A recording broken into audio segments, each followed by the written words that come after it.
The sky opened up with a crack of thunder, shaking the windows of the small apartment, where Daniel Harper clutched his son's tiny jacket in one hand and his own, worn-out tie in the other. He wasn't ready for the storm, for the job interview, for any of it.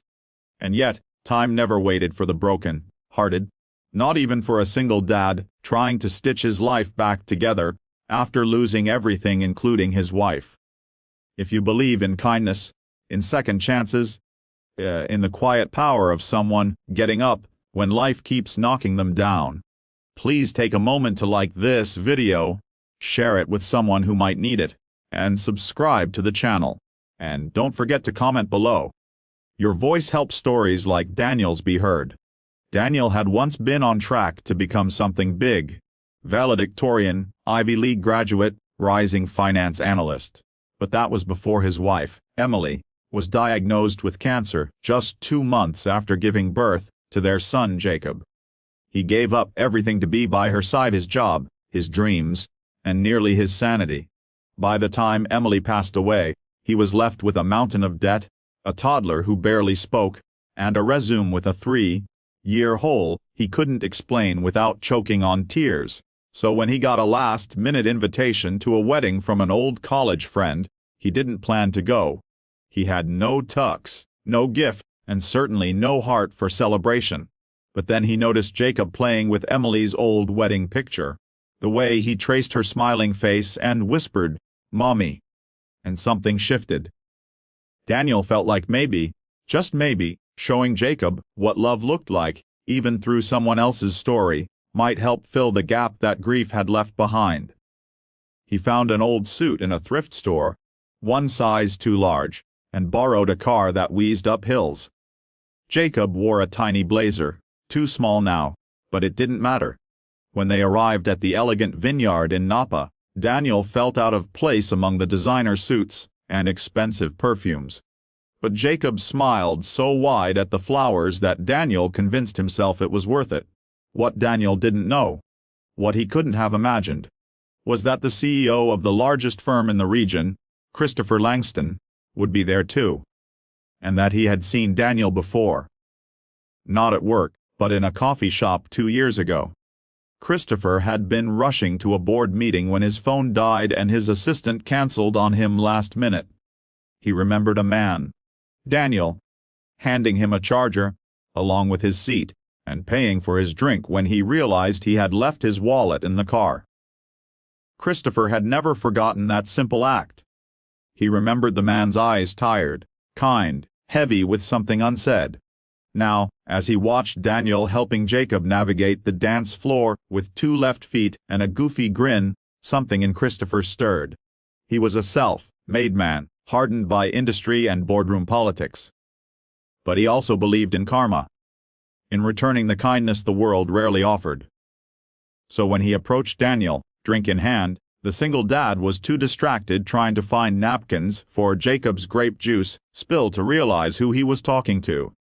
"I need your help tonight," Christopher said. The words came out strangely soft, as if weighed with something heavier than they sounded. Daniel blinked, confused. "I'm sorry. Do I know you?" Christopher gave a small smile. "Not really. But I remember you. Coffee shop on 4th Street. You helped a stranger. And I've been carrying that moment with me for 2 years. Daniel's brow furrowed, and then realization flickered. "That was you." Christopher nodded. "I've just lost my keynote speaker. He came down with food poisoning. The speech is in 2 hours. I need someone who knows how to talk from the heart, who's lived through storms and can inspire others. You're not on the guest list by accident, Daniel. I saw your name when you RSVP'd. I had them include you. Because I think the world needs to hear your story." Daniel's heart dropped into his stomach. I'm not a speaker. I'm not anyone." Christopher looked over at Jacob, then back at Daniel. "You're everything that matters.